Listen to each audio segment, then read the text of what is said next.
Et 17h21 minutes, nous avons avec nous en visuel Marie-Ève Sylvestre, qu'on nous présente comme doyenne et professeure titulaire du droit civil à la faculté de droit de l'Université d'Ottawa.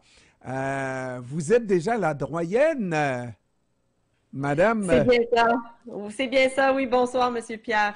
mais je vois une jeune fille et on me la présente comme une doyenne de Ben la écoutez, faculté. oui, ça se présente sous toutes ses formes des doyens et doyennes. Ah, voilà, voilà, voilà, voilà. Alors, on va le dire comme ça, Madame Sylvestre, il y a une situation qui inquiète de plus en plus de gens, c'est les personnes sans abri qui montent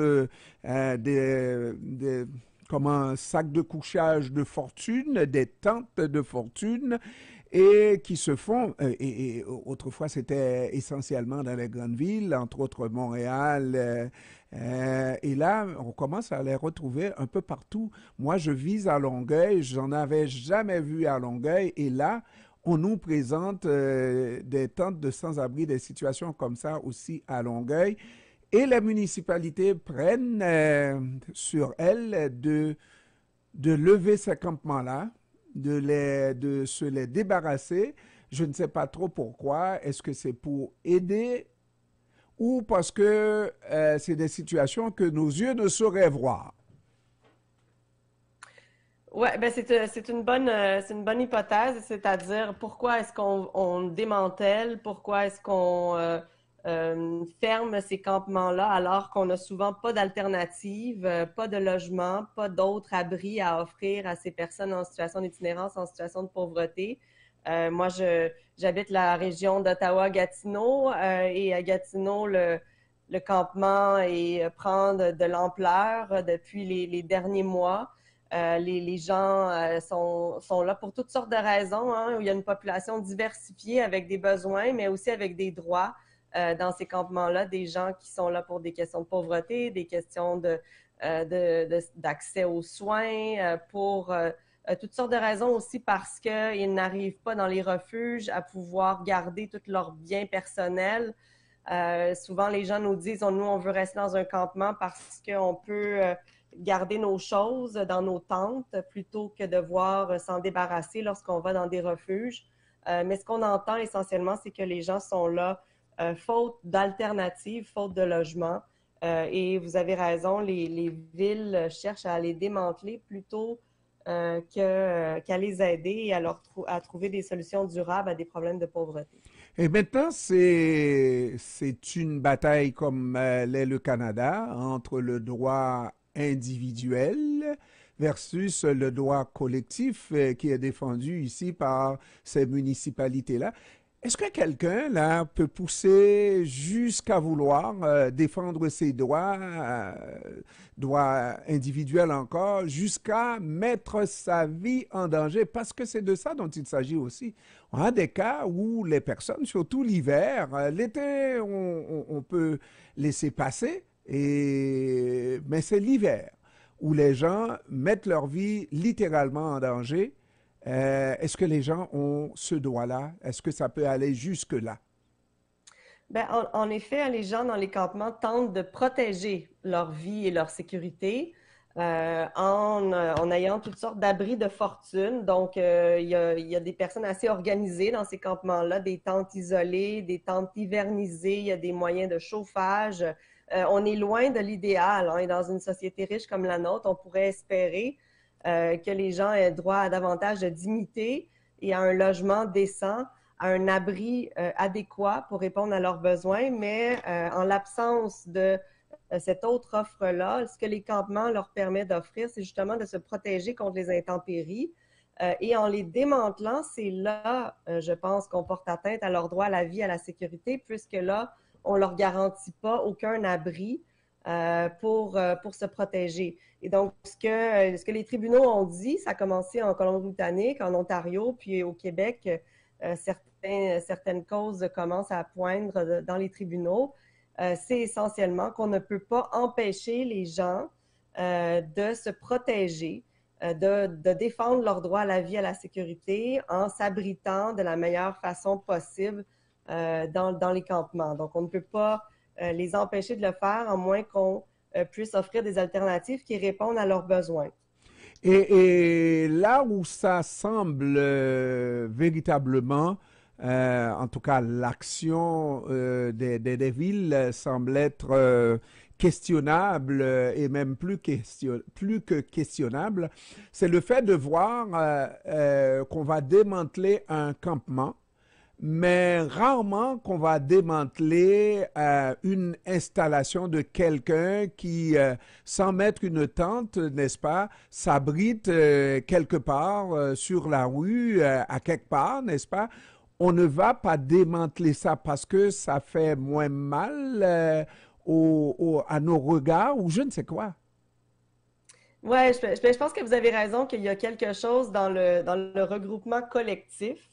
Et lorsqu'il y a justement plusieurs tentes, plusieurs abris, plusieurs personnes qui sont regroupées, il y a une question d'espace, hein, une question de visibilité qui est plus grande.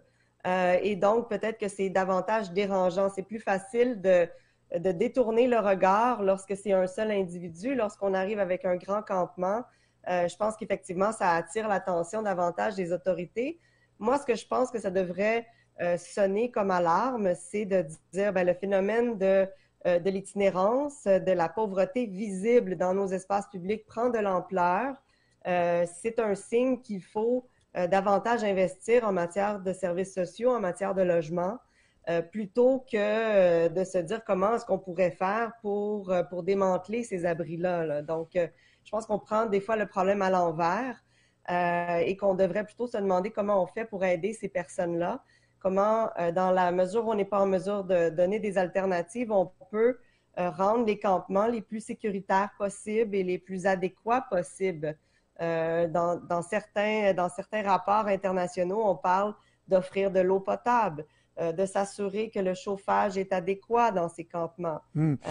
Donc, le mieux, ce serait d'investir dans des logements permanents. Oui. Mais à défaut, on tente de combler les besoins des gens du mieux possible. Professeur, vous avez dans le discours parlé de beaucoup de on et le on nous exclut, nous, de la société civile, n'est-ce pas? Est-ce qu'on ne se donne pas bonne conscience en pelletant le problème aux municipalités alors que nous, il y a pas une étude, mais je dirais, on constate que les gens s'en accommodent très mal avec l'itinérance, les gens de la société bien pensante, n'est-ce pas, très mal de l'itinérance et refusent de faire face à cette itinérance, à cette réalité-là, en disant que si moi je peux réussir, lui aussi pourrait réussir. Donc, c'est un problème individuel et non un problème collectif. Est-ce qu'on ne se dédouane pas trop facilement en pelletant le problème aux autorités? Oui, je pense que vous avez tout à fait raison, c'est-à-dire non seulement les municipalités, mais les provinces, hein, même les municipalités vont vous dire on nous pelle le problème alors que la responsabilité, elle revient au ministère de la Santé et des Services sociaux.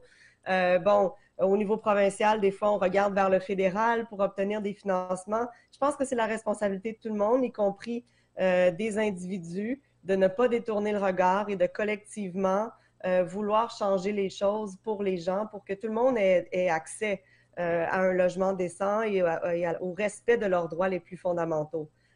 Donc, les tribunaux sont là comme, je dirais, je dis souvent, le dernier rempart pour la protection des droits fondamentaux, mais au quotidien, je pense que c'est notre responsabilité, la responsabilité de tout le monde, de s'assurer que nos citoyens puissent répondre à leurs droits fondamentaux. Dernière question, professeur, c'est même pas une question, c'est une réflexion. Est-ce qu'on s'est déjà posé la question, comment se fait-il qu'on ait non seulement un toit, mais un cabanon qui aurait pu accommoder quelqu'un qui n'a pas, et l'autre n'a absolument rien dans une société qui nous appartient à nous tous, qui devrait nous appartenir également à nous tous. Est-ce qu'on s'est déjà posé cette question-là en tant que collectivité? Vous voulez dire d'avoir des infrastructures qui seraient davantage collectives, des centres communautaires, des endroits. Mais Oui, pour moi, individuellement, j'ai ça, j'ai autre chose, j'ai d'autres possibilités. Quand je regarde les tentes de ces gens-là qu'on démantèle, n'est-ce pas, et ça ne vaut pas mon cabanon, n'est-ce pas? Et moi, oui, non, si exactement. je me pose la question, de quel droit, moi, je peux être aussi riche, entre guillemets, juste de gros guillemets, là, on s'entend, par rapport à lui qui n'a absolument rien. Tout à fait, mais je pense que ça pose d'excellentes questions de redistribution de la richesse.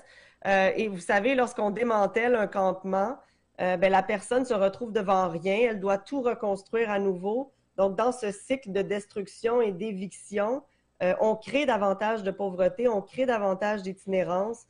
Donc, on est très loin là, de trouver des solutions aux problèmes là, que vous soulevez qui sont vraiment importants. Marie-Ève Sylvestre, doyenne et professeure titulaire de droit civil à la faculté de droit de l'Université d'Ottawa. Professeur, je vous remercie d'avoir pris du temps de nous parler cet après-midi. Merci à vous pour Merci, l'invitation. au revoir. Au revoir.